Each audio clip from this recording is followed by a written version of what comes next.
Del domingo me surgió una pregunta, ya se me olvidó. Pues sí, porque la memoria a corto plazo es malísima. No estamos diseñados para memorizar todas las cosas, sobre todo si son así, de esta manera. Por eso hay que ser sabios en el Señor y anotar para que podamos nosotros seguir creciendo. Y esas preguntas que muchos no predican el Evangelio o no tienen discípulos en sus vidas porque tienen miedo a que les van a hacer una pregunta y no respondan. Entonces no tengas miedo de eso. A mí me ha tocado varias veces, creo que aquí ya me tocó en alguna ocasión decirle, no estoy seguro de la respuesta. Déjame investigar y la próxima semana. Y gracias a Dios la siguiente semana vino el pastor Josué y no di la respuesta. No es cierto. Pero sí, ¿verdad? Investigamos y hasta en eso nosotros también crecemos. No nos podemos hacer no somos Dios, pero vamos creciendo como cuerpo de Cristo. ¿Recuerdan lo que estudiamos en Efesios 4? Aquí la iglesia no es de héroes de la fe. La iglesia no crece porque el pastor sea un impresionante héroe de la fe. No, la iglesia va creciendo unida, en conjunto. Eso fue lo que aprendimos en Efesios 4, o una de las enseñanzas más importantes. Entonces, traigamos eso a nuestro corazón, tenemos que crecer juntos, esperemos que estemos comprometidos con el Señor de esa manera. Entonces, aquí lo que el apóstol Pedro nos está explicando en esta carta, como ya lo hemos estado estudiando, es precisamente, nos está dirigiendo el Señor a través de él, a través de esta carta, que Dios es total y absolutamente soberano, que Dios tiene un plan perfecto para nuestras vidas y que entendiendo esa soberanía de Dios podamos emitir desde nuestro corazón una frase como la dijo Charles Spurgeon: la soberanía de Dios es la almohada con la que duermo en paz todas las noches. Cuando nosotros perdemos de vista que Dios tiene el control perfecto de todo lo que existe, principalmente o de forma especial la vida de sus hijos, porque ese es el tema de esta carta. ¿A quién está dirigida la carta? ¿Recuerdan?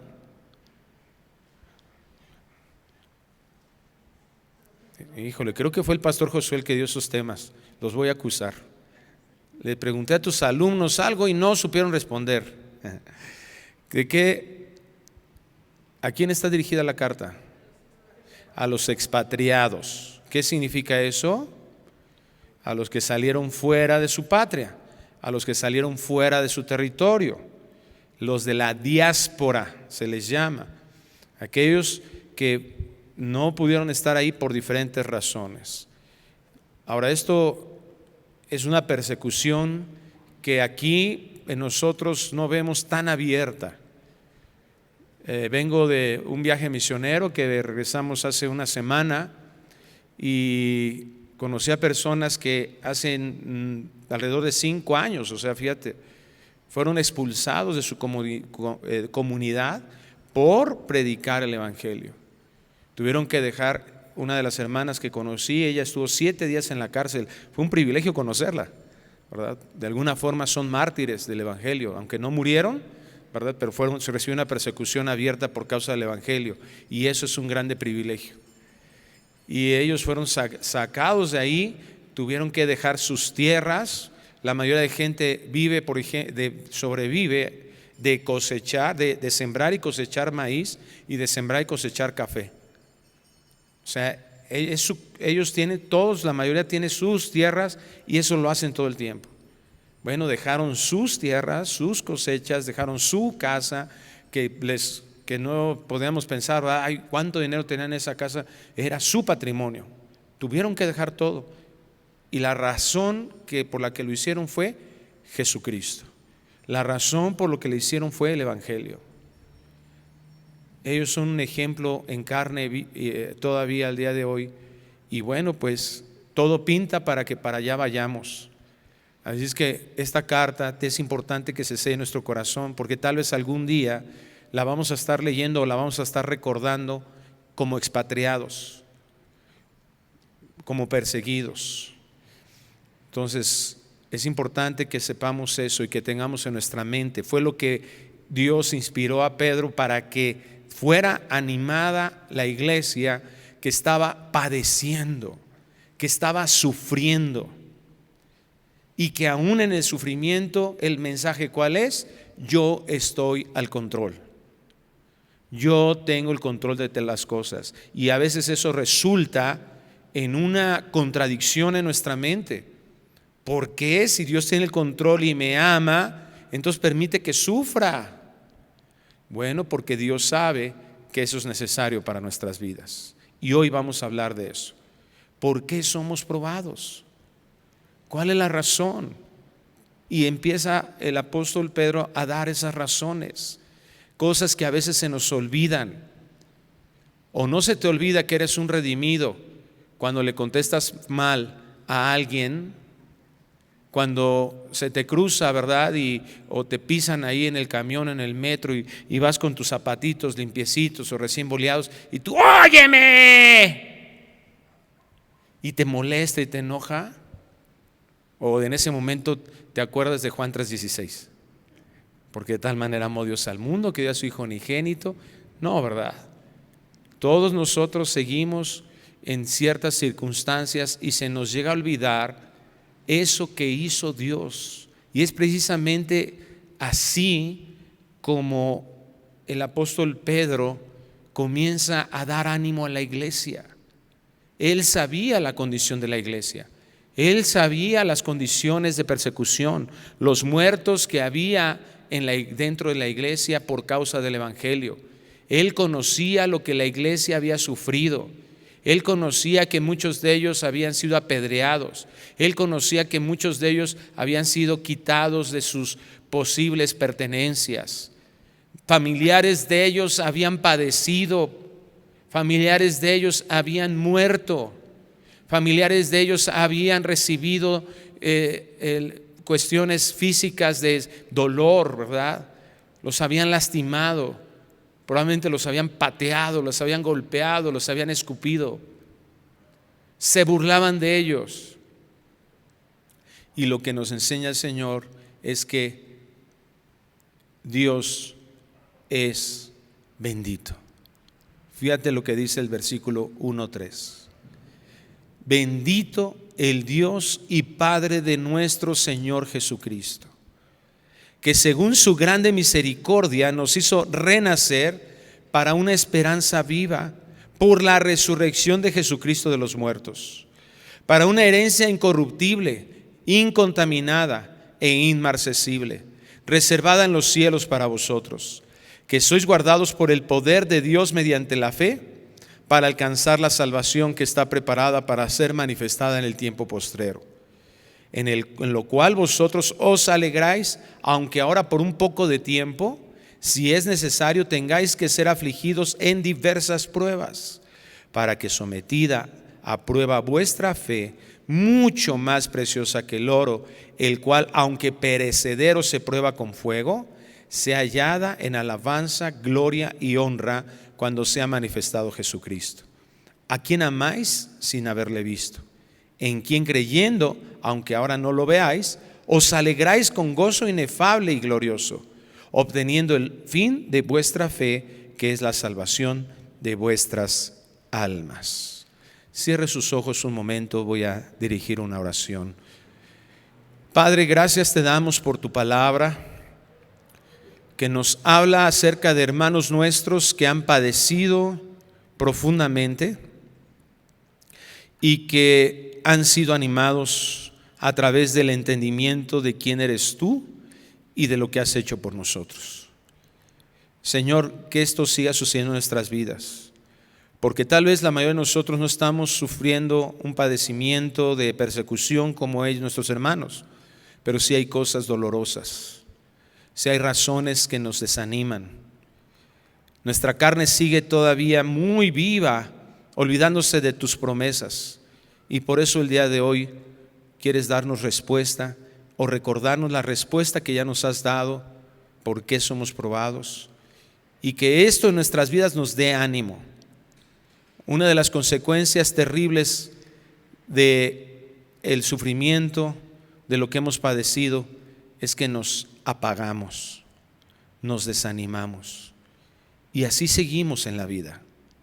Dejamos de hacer lo que tú nos has pedido, olvidamos el llamado que tú tienes para nuestras vidas.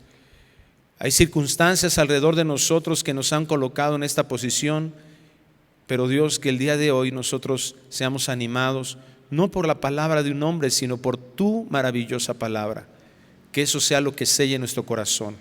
Y que si hay alguien aquí que todavía no ha recibido la bendición de nacer de nuevo, el poder tuyo manifestado a una regeneración, ten misericordia, Dios, y hazlo. Te lo pedimos en el nombre precioso de Cristo Jesús. Amén. ¿Puede decir amén?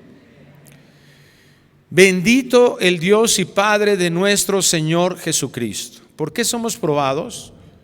Porque Dios tiene que recordarnos, y a veces se nos llega a olvidar cuando hay demasiada comodidad, cuando todo está bien, se nos llega a olvidar quién es Dios, se nos llega a olvidar cuál es el propósito de lo que ha hecho en nuestras vidas. Es incongruente, sí, para nuestra mente, porque tenemos la idea de que entre mejor nos vaya, mejor nos vamos a portar, pero la realidad es que eso no es es verdadero en nuestras vidas.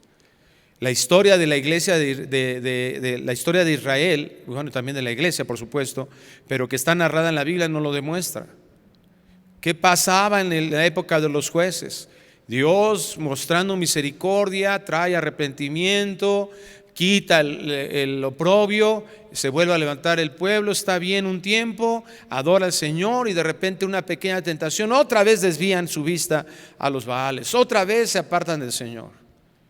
Hay un juicio, sufre el pueblo, claman a Dios, viene un arrepentimiento, Dios les concede, ¿verdad?, el ser liberados, y parece que todo iba a ir bien, y otra vez. Y parecería, porque así lo llamamos normalmente en los estudios del Antiguo Testamento, que el libro de los jueces es una época oscura, triste de la vida de Israel. Pero si tú analizas el desierto, por ejemplo, sucedía lo mismo. Veían las maravillas de Dios en las plagas y salían del desierto y quejándose de Dios. Vieron el mar abierto, pasaban todos jubilosos, gozosos, ¿verdad? Tuvieron ahí su tarde de alabanza, ¿verdad? Ahí con el cántico de Miriam, todos, ¿verdad?, alabando al Señor, y de repente, ¿verdad?, unos cuantos días o semanas, otra vez quejándose de Dios.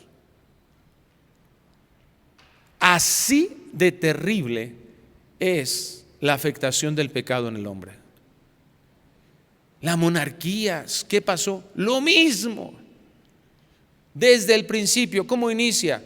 Renunciando a Dios como rey y queriendo colocar un rey humano en imitación a las naciones paganas. Es así de terrible la afectación, cómo hemos sido afectados por el pecado. Es unos ejemplos que quiero poner de lo que también mencionaba en un ejemplo hace rato, aún como regenerados. Hermano, ya Dios nos dio una nueva naturaleza, y de todas maneras fallamos, y de todas maneras somos soberbios, y de todas maneras somos orgullosos. Y Dios a veces nos tiene que poner en una condición en la que o volteas hacia el cielo o volteas hacia el cielo. Como le decía el Señor en Oseas 2:14, he llamado a mi esposa hacia el desierto, a mi pueblo al desierto. ¿Para qué? Para hablar a su corazón. el sufrimiento es el camino más corto hacia el corazón, dice el pastor John Piper, y es una realidad. No nos damos cuenta de cuánto llegamos a endurecernos si no estamos conscientes. No es lo que Dios quiere para nosotros. Dios quiere, por supuesto, que recordemos su palabra, que recordemos que Él es bendito. Pero no muchas veces somos probados para reconocer y agradecer esa posición de santos que tenemos delante de Dios.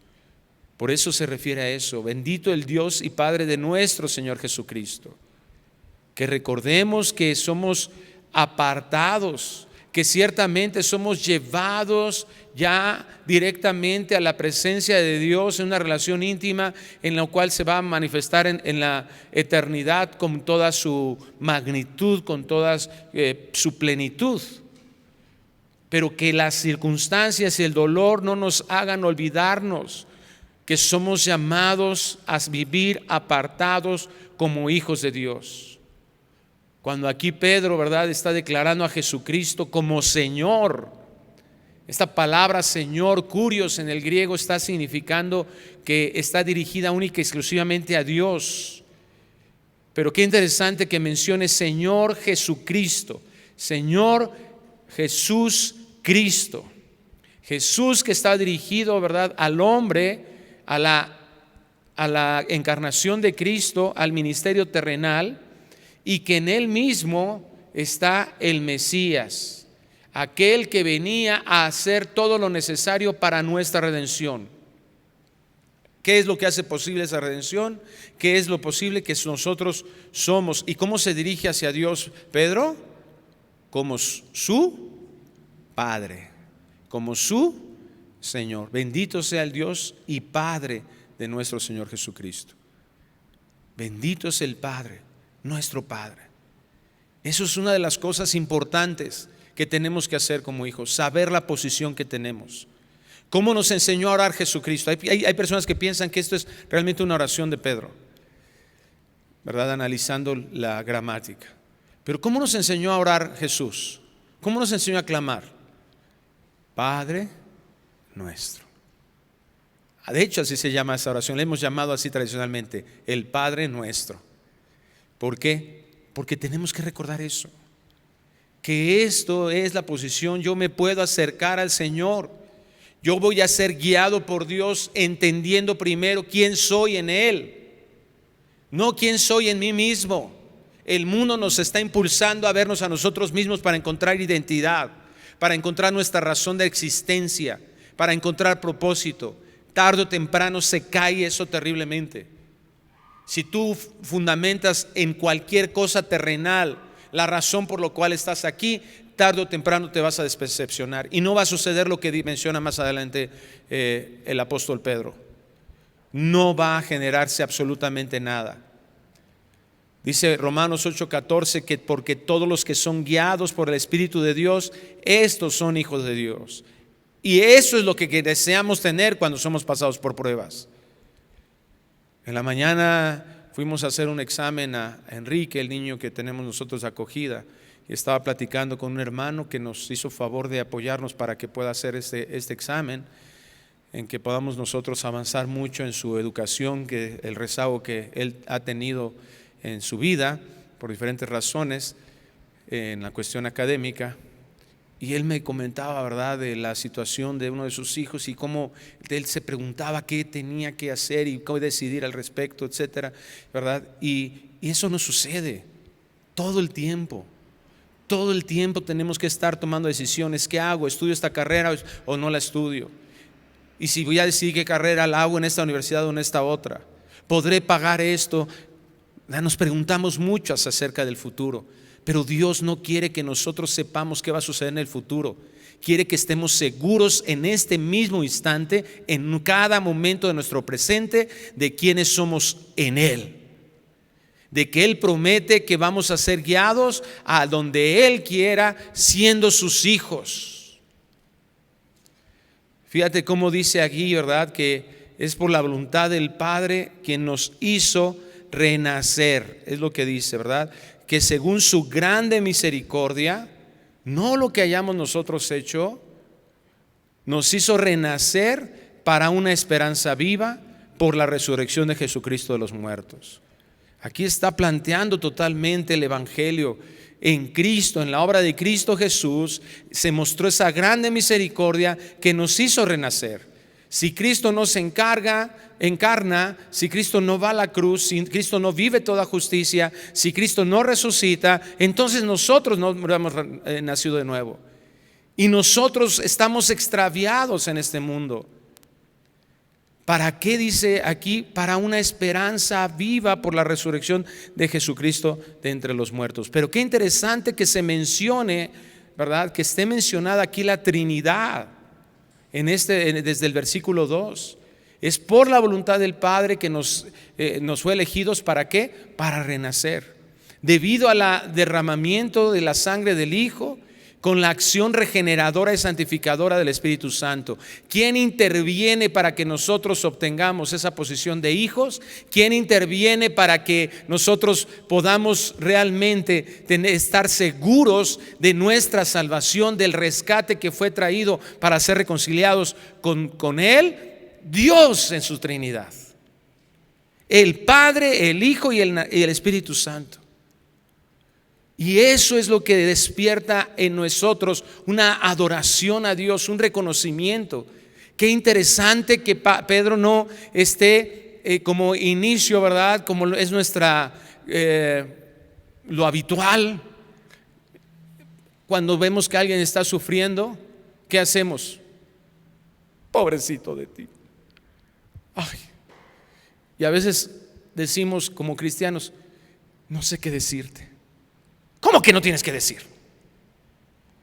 Léele primera de Pedro 1, porque esa porción está dirigida para personas que están sufriendo profundamente. ¿Y qué es lo que está haciendo aquí Pedro en el versículo 3? Adorando a Dios.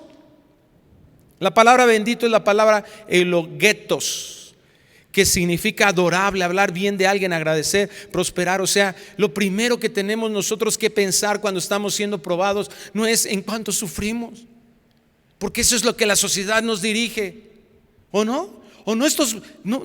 Examina todas esas propuestas de todos estos movimientos feministas.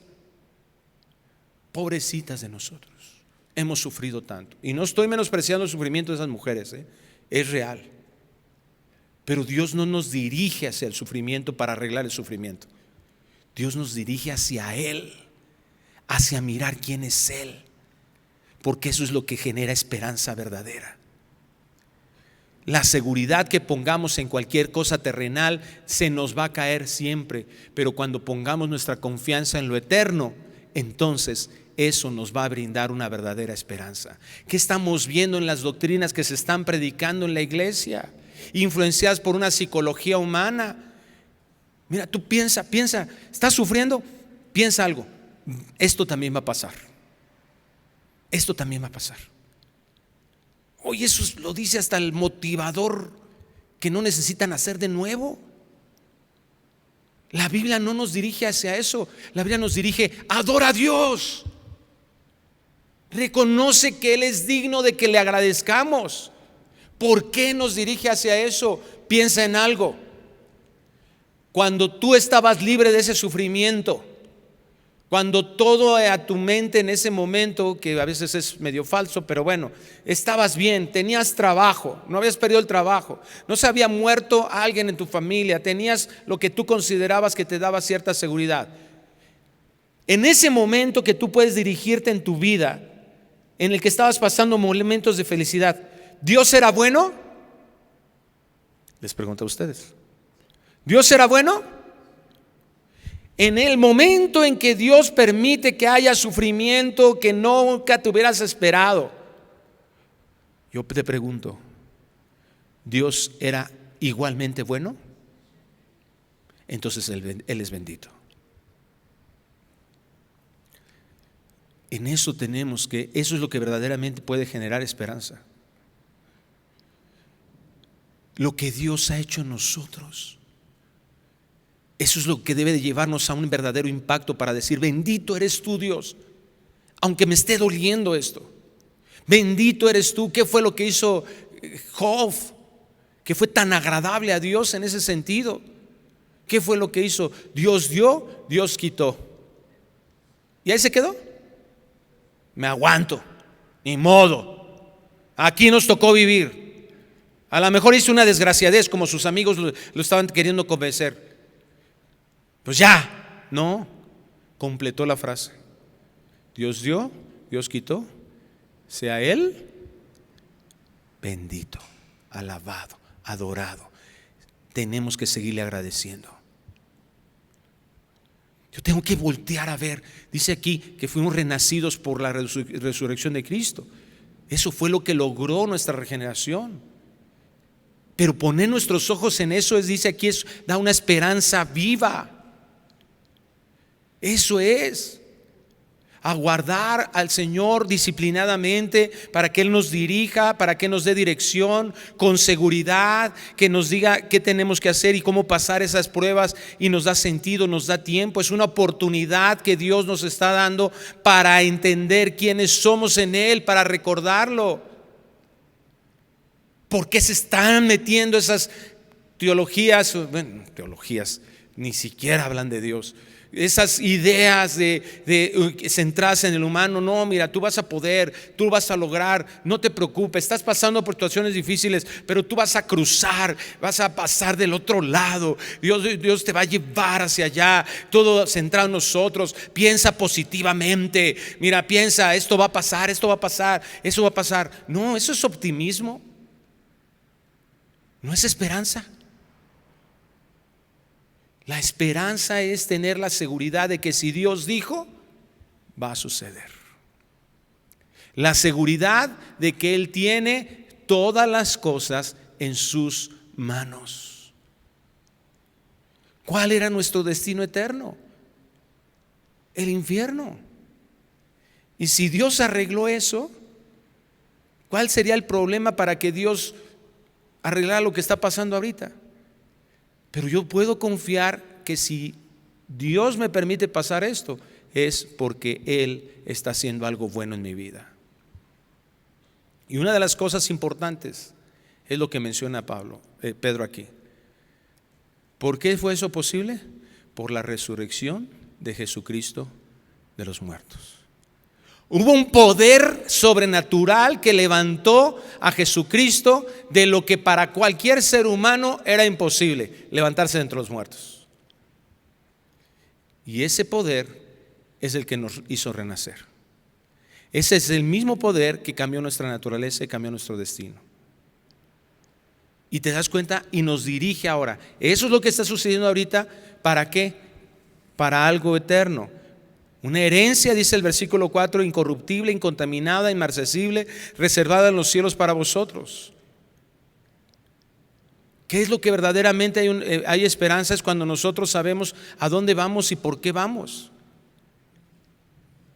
Hemos sido liberados completamente ahora de la esclavitud del pecado. Y ahora cuando seamos, nos está diciendo, nos está dirigiendo a ese momento en que seremos liberados de cualquier influencia del pecado. ¿Y qué es lo que da esa seguridad? Gracias a Dios que nos enseña que es por gracia, porque eso impide que nosotros pensemos que está basado en nosotros. Si nosotros consideramos que está basada en Él, como ya lo vimos, ¿verdad? Donde la Trinidad se está manifestando, entonces esta herencia, dice aquí, es incorruptible, incontaminada, no se puede acabar, no se puede echar a perder, inmarcesible, no se marchita. Ese es nuestro destino eterno. Y es lo que verdaderamente nos hace vivir con esa esperanza. Y dice el versículo 5, que sois guardados por el poder de Dios mediante la fe, para alcanzar la salvación que está preparada para ser manifestada en el tiempo postrero. Hay personas que piensan que alcanzar la salvación quiere decir que yo puedo hacer algo para ganármela. Interpretan eso así, pero no es lo que está diciendo. Recordemos cuál es el contexto. El contexto no está hablando de cómo podemos nosotros o qué podemos nosotros hacer respecto a eso, sino lo que tenemos que entender respecto a eso. Alcanzar la salvación nos está dirigiendo, como dijimos en el versículo anterior, es ¿cuándo se va a completar esa salvación? La salvación no es un acto que sucede en nuestras vidas y que ahí, ¿verdad? Cuando fui justificado yo vine a Cristo. Por eso muchas personas tienen la idea que el evangelio sirve para que yo pueda traer personas nuevas a la iglesia, sean regeneradas y luego pues voy aprendiendo más doctrina. No, el evangelio tiene que estar plasmado en toda mi vida, en todas las cosas. La Biblia lo presenta en todas las áreas, siempre. Si yo no entiendo el evangelio respecto al evangelio, cómo se aplica en mi vida diaria, yo no voy a vivir en una santidad verdadera y voy a tener que estar ajustando términos. Alguien se burla de ti, por ejemplo, ¿y qué haces? No. Y es una frase que yo escuché en la iglesia desde que era adolescente. No, a ver, espérate, hermano. Somos mansos, pero no mensos. Tenemos que defendernos. No pueden pisotear nuestros derechos. Ah, caray. Ah, qué caray. ¿Y sabes qué? Suena lógico.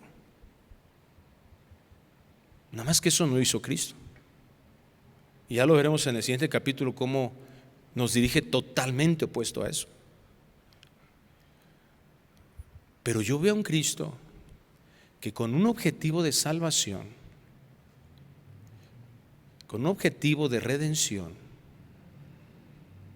ese es lo que plasma el evangelio. Y dice en Lucas 24 que él fue burlado, que le hicieron una corona de espinas, se la pusieron para que lo lastimara y se burlaban diciéndole: órale, rey de los judíos, burlándose. Y luego sigue diciendo el siguiente versículo que se burlaron hasta que se cansaron. Y yo, cuando alguien se burla de mí de algo serio, lo odio. Pero tengo que reconocer que mis reacciones por defender mis derechos y no entender que eso es una oportunidad para mostrar a Cristo, entonces pierdo esa oportunidad.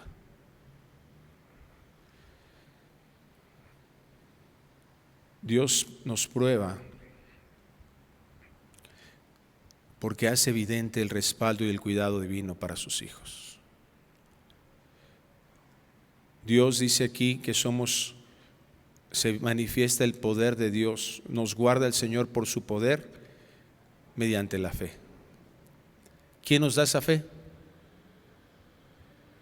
Pues Dios mismo. Efesios 2:8 nos los dice: por gracia sois salvos por medio de la fe. Esto es no de vosotros, es un don de Dios. Dios lo proporciona para que sea Dios reconocido. Recibimos el don de la fe para vivir nosotros confiados. Aprendemos y le creemos a Dios conforme a su palabra y vamos creciendo en el conocimiento de su palabra, y eso es lo que hace manifiesto su poder y nos hace vivir seguros, confiados, aún en la tormenta de la adversidad. Eso es lo que realmente hace diferencia entre un hijo de Dios y alguien que no, ¿verdad? Y un optimista. Cuando en lugar de estar buscando razones por las cuales estoy en esta condición, ¿verdad? Y es que ¿por qué a mí? Y todo, no, yo digo: bendito Dios, tú sigues siendo bueno, tú sigues siendo misericordioso, te sigo adorando. ¿Qué dice Santiago 1:2?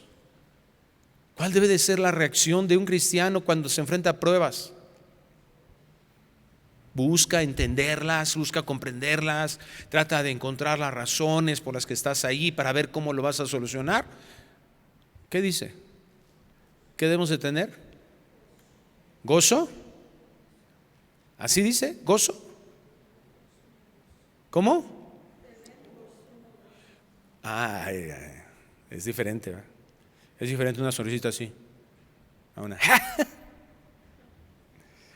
Sí, una dice gozo y otra dice sumo gozo. Wow, qué estándar. Y repito, buscamos, pues hay que arreglar el asunto, ¿no? Hay que buscarle arreglar. Bueno, es que es normal, somos carne, es normal que reacciones así, es normal que no te goces, es normal que, sí, es normal si lo ves desde la perspectiva carnal. Y esa carne siempre está buscando cómo justificarse, ¿eh? Siempre. Yo recibo las pruebas sin gozo, voy a buscar una razón. Yo miento, voy a buscar una buena razón. Pero eso es no confiar en la gracia. Mientras yo siga buscando buenas razones, en otras palabras, autojustificarme para vivir una vida pagada, una vida sin gozo, pasar las pruebas sin gozo, porque esto ¿para quién es? ¿Para el Papa? ¿Para el pastor? ¿Para los hermanos que no están en una ciudad, que viven allá alejados de las tentaciones? No, esta palabra es para hijos. Ahí dice, hermanos, tened por sumo gozo. ¿Cuál es la razón del sumo gozo? Que seáis pasados por pruebas. Yo tengo que confiar en lo que Dios dice. Y que si Dios me está pasando por pruebas, hay necesidad de algo en mi vida. Y ahí yo puedo distinguir una de las cosas que es necesaria en mi vida. ¿Cuál es?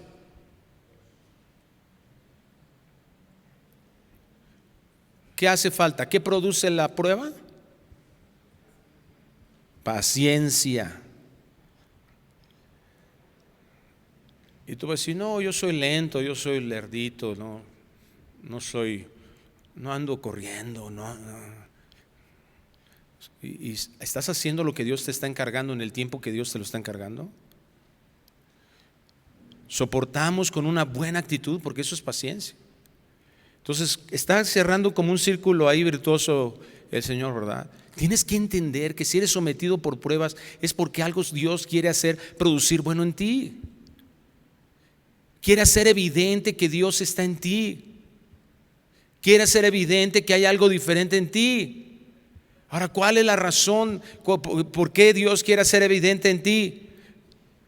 Que su poder se está manifestando a través de las pruebas, poniendo gozo, poniendo paz, manifestando eso en tu vida. ¿Por qué? El Salmo 126 nos los enseña. Cuando Jehová haga volver la cautividad de Sión, seremos como los que sueñan. Nuestra boca se llenará de risa y nuestros labios de alabanza, esperanza. Eso es esperanza.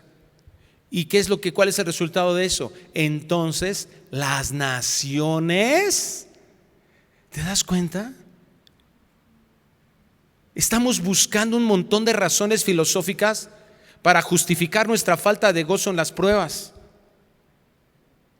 Estamos autojustificándonos que eso no sucede en nosotros, cuando Dios quiere hacer algo maravilloso a través de nosotros. ¿Qué le dijo el Señor a Pedro? Pedro, vas a ser zarandeado como el trigo. Prueba. Yo he rogado para que tu fe no falte. ¿Te das cuenta? Yo tengo que saber quién es Dios. Le está diciendo, tú tienes que saber recordar quién soy yo. Y tú tienes que recordar en medio de ese proceso que vas a pasar, de esas pruebas, quién es, porque hay un objetivo. ¿Cuál es el objetivo? Bendecir a otros. ¿Cuál fue el objetivo de su venida de Cristo a la tierra? Bendecir a otros. Dios nos deja a través de Cristo, de la vida de Cristo, el evangelio vivido en su vida, para que nosotros vivamos el evangelio. ¿Cuál es la razón de ese evangelio vivido en Cristo? Bendecir a otros. ¿Cuál debe de ser la razón por la que Dios nos permite vivir el evangelio aquí en la tierra? Bendecir a otros. A veces nos quedamos con esa idea y sí sucede eso. Sí hay una fortaleza espiritual cuando nosotros vamos creciendo, si resultamos aprobados de las pruebas. Sí, nos vamos fortaleciendo y todo, pero esa no es la razón más importante.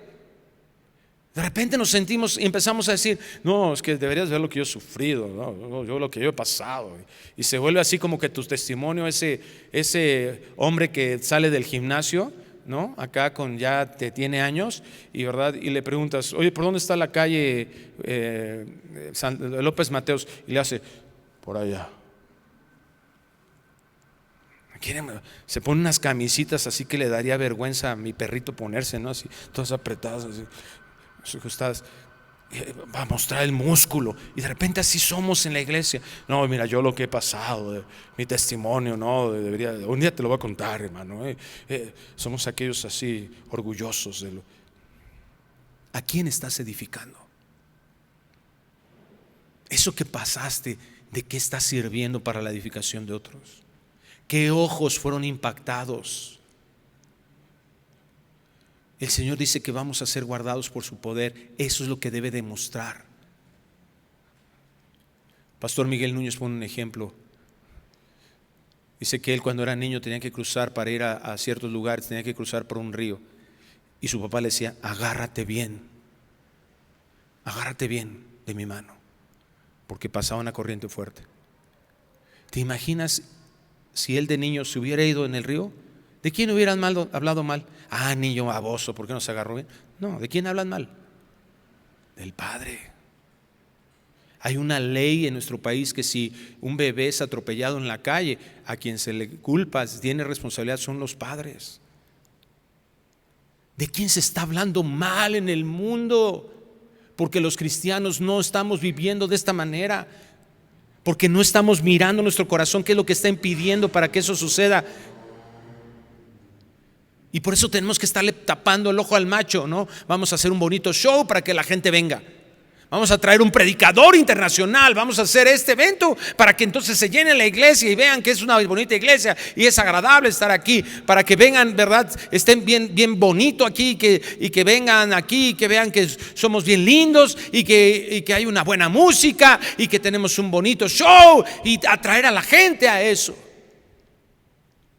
Eso es lo que está provocando el crecimiento en las mega iglesias alrededor del mundo. Show, no vidas que estén mostrando el poder que es en el cual somos guardados por Dios y que estamos confiando a ese nivel de que estamos siendo guardados, tomados de la mano en nuestro caminar, con una corriente que nos podría llevar y destrozar, tomados de la mano de nuestro Padre Celestial, que es el Todopoderoso.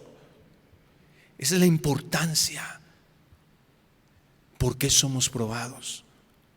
Porque en esas pruebas se muestra quién es nuestro Padre. Segunda de Corintios 4:7 es impactante, me impacta lo que escribe Pablo aquí. Segunda de Corintios 4:7, mira, pero tenemos este tesoro en vasos de barro, para que la excelencia del poder sea de Dios y no de nosotros. ¿Ya viste? No se trata de que digan, ay, wow, ¿cuál? Sí, aquel ya es otro. Y mira, no. Y tú sí, no. La excelencia del poder es de Dios y no de nosotros. Tenemos que aprender. Por eso está dirigido esos versículos están dirigidos. Y quise repetirlos. Yo sé que ya los estudiaron, pero quise repetirlos, enfatizarlos. Es mirar a Dios. El asunto es ese. Pasamos por pruebas porque es importantísimo que se mire a Dios. ¿Y qué es lo que dice Pablo en relación a eso? ¿Habla de sanidades? ¿Habla de milagros? No, mira, que estamos atribulados en todo, mas no angustiados. Eso es evidente a Dios. Eso es lo que le da la excelencia al poder de Dios. En apuros, mas no desesperados. Porque en el mundo, cuando estás en la tribulación, te angustias. ¿Y qué decimos en la iglesia? Es normal. ¿Y Pablo qué nos está enseñando, inspirado por el Espíritu Santo? No. Bueno, sí en tu carne, no en la evidencia del poder de la excelencia de Dios.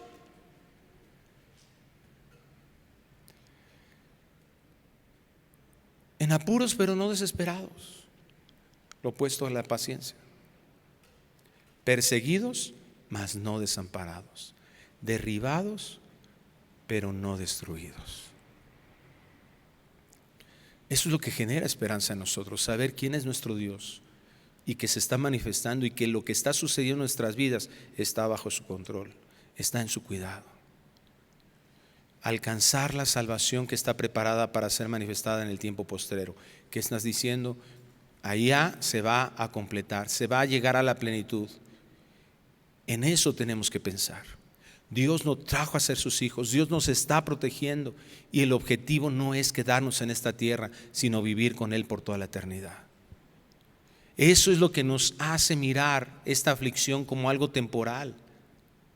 No nada más que te hagas un coco wash, ya en algún momento se va a pasar, ya que me tome la medicina se me va a quitar, ya, ahora sí, Señor, haz que se haga efecto la aspirina, Señor. No, es impuesta en Él. Una esperanza de saber cuál es nuestro destino y la seguridad de quién es Él. Y lo que presiona más es más adelante, ahí mismo en 2 Corintios 4, el versículo 17.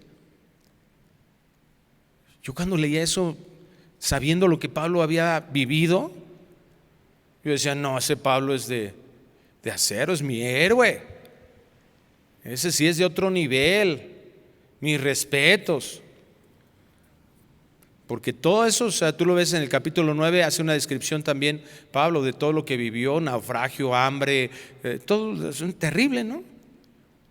Y esperarías que él, no, hermanos, estás bien duro, como a veces le preguntas a algunos hermanos, ¿cómo estás, hermano? Aquí, hermano, luchando, ¿verdad? Ahí como buen soldado de Jesucristo. De repente nos convertimos en cuasimodos espirituales, ¿no? Ay, pobrecito, ahí jorobados, ahí todos, no, pues ay, echándole ganas, hermano, para la gloria de Dios. Ay, sobreviviendo, hermanito. Y esas personas las volteas y las ves y pobrecito. Chale, qué mala onda. Si somos cristianos, voy a orar por él. ¿Cuánto sufre? Y eso es lo que vemos en el llamado de Dios. A nosotros no es que se vea la excelencia del poder. Eso no demuestra la excelencia del poder en nada. Estamos queriendo, ay, milagros, la iglesia, ¿verdad? Dice que los judíos piden eso. Señales, milagros, los griegos, todo show, nos encanta. No, vidas que confíen en Dios aún en las peores circunstancias. Y que tenemos que reconocer cuál es nuestra condición. No va a haber esperanza en nada en nuestras vidas si no comenzamos por eso. Yo no estoy cumpliendo eso. ¿Qué pasa cuando yo estoy en problemas? Versículo 17. ¿Hablo como Pablo? Porque esta leve tribulación momentánea. ¿Cuántas apedreadas? No recuerdo que sufrió. ¿Cuántas dice ahí? 2, 3, 4. A mí apenas el vecino me ve feo y ¿qué?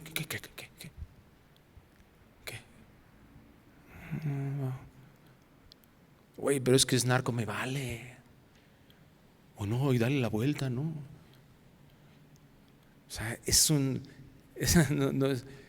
es el contrario. O sea, ¿en qué ejemplifico a Cristo? Viendo que esto es una leve tribulación momentánea, porque cuando yo lo veo así, esto produce en nosotros un cada vez más excelente y eterno peso de gloria. Y otra vez, mira la invitación del versículo 18. No mirando nosotros las cosas que se ven, sino las que no se ven. Pues las cosas que se ven son temporales, pero las que no se ven son eternas. Aprendiendo a mirar lo eterno.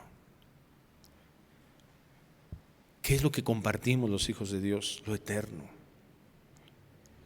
Y mira lo que dice el apóstol Pedro en el versículo 6. Regresamos al versículo 6 de la primera carta.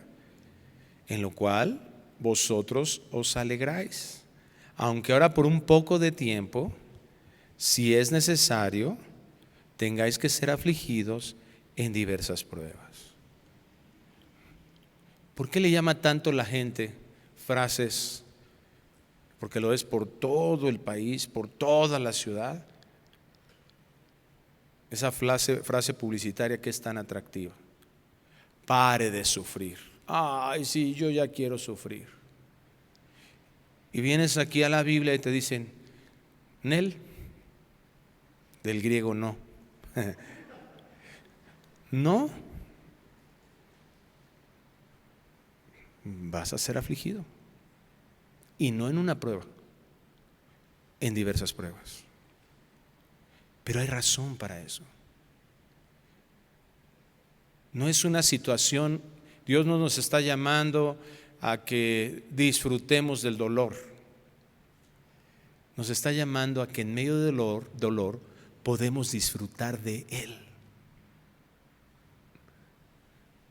Y eso es lo que va a hacer la diferencia. ¿Por qué nos alegramos? En su presencia. En su presencia hay plenitud de gozo. Y nos da la razón. Tú te has preguntado, Señor, ¿por qué esta prueba? ¿Por qué me pasó esto?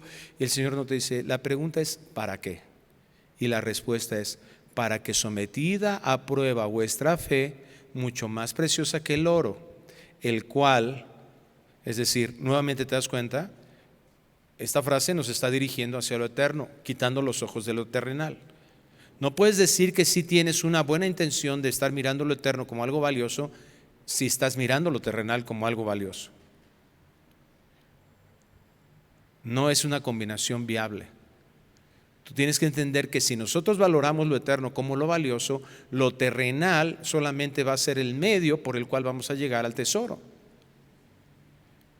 Pero esto no es lo valioso. Entonces, ¿qué nos está diciendo? La fe es mucho más preciosa que el oro. Cambia tu perspectiva. Valuamos lo que tenemos, valoramos demasiado las cosas terrenales, valoramos demasiado nuestros coches, nuestros bienes. Nos preocupan demasiado. Esa es la realidad. Y mira, dice, el cual, aunque perecedero, es decir, no se acaba, se prueba con fuego. Se mira si es realmente oro, porque podemos ser engañados. Y esa fe, ¿verdad?, que ya hizo el comparativo, dice, sea hallada en alabanza, gloria y honra cuando sea manifestado Jesucristo. ¿Cómo nos tiene que encontrar el Señor en su segunda venida? Alabándolo, reconociendo quién es Él. ¿Alguien sabe cuándo va a venir el Señor? Entonces la invitación es, alábalo siempre. ¿Qué nos está enseñando el Señor? Esto sea tu diario vivir. Alaba, adora, reconoce quién es Dios, recuerda quién es Dios, sigue admirando quién es Dios. Porque ese es el asunto. Porque cuando eso no sucede, entonces nuestra fe no es realmente fe. O no es lo que debería de estar sucediendo. No le estamos creyendo a Dios, no estamos confiando en el Señor. El resultado de la prueba glorifica a Dios porque muestra sus maravillosos atributos. Dios nos da su sabiduría y nos capacita en medio de esa prueba. Dios trabaja en nosotros y en nuestros cercanos a través de lo que ven cuando pasamos las pruebas. Dios nos permite, hermanos, que podamos nosotros vivir esto de una forma diferente, que sea una convicción. Porque las primeras personas que van a ser impactadas de que esto suceda en nuestras vidas son los de nuestra casa. La forma en que tú afrontes la escasez económica y lo que ven tus hijos en relación con eso, o los va a hacer confiar en el dinero o los va a hacer confiar en Dios.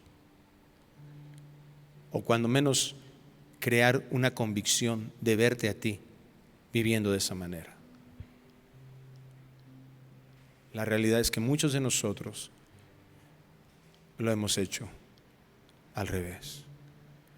Porque cuando no hace falta, no hay dinero, son nuestros peores momentos de estrés.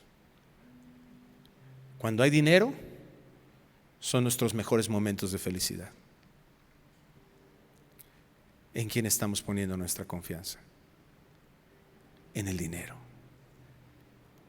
Pero si sucede lo contrario, cuando no hay dinero, alabas a Dios y te gozas en Él.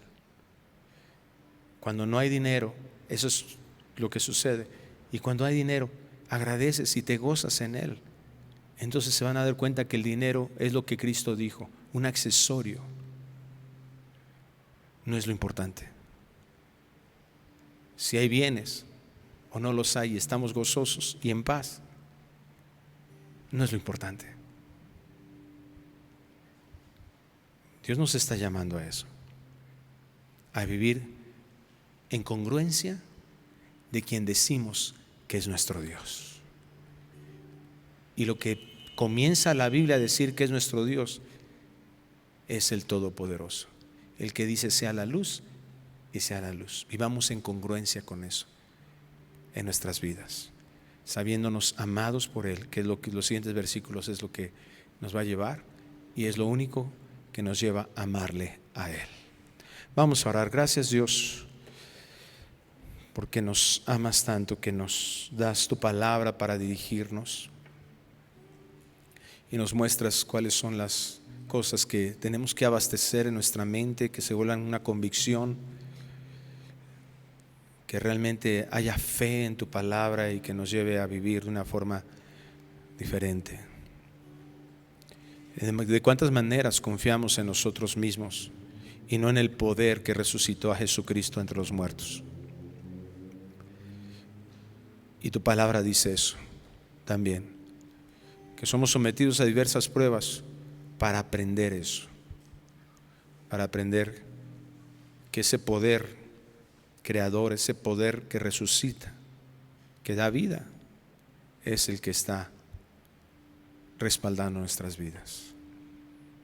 Podemos confiar, Señor, que ese poder podría haber detenido cualquier aflicción y dolor en nuestras vidas, pero si somos tus hijos, eso tú lo ayudarás, harás que coopere para bien, porque eso te glorifica. Permite que aprendamos a mirar qué hay en nuestro corazón que nos está impidiendo verdaderamente que estas realidades de tu palabra, estas verdades de tu palabra se hagan realidad en nuestras vidas. Que seamos una iglesia que verdaderamente impacte este mundo con santidad. El show es un secundario, las luces, la comodidad de la iglesia es secundario. Gracias por eso, Dios, no lo menospreciamos, gracias por eso. Pero eso no es lo más importante. Lo importante es lo que tú nos permites vivir aquí, que refleja quién eres tú. Que se pueda mirar la excelencia de tu poder a través de lo que tu palabra nos está enseñando. Gracias. Nuevamente, en el nombre de Jesús, te pedimos todo esto. Amén y amén. Buenas noches, hermanos.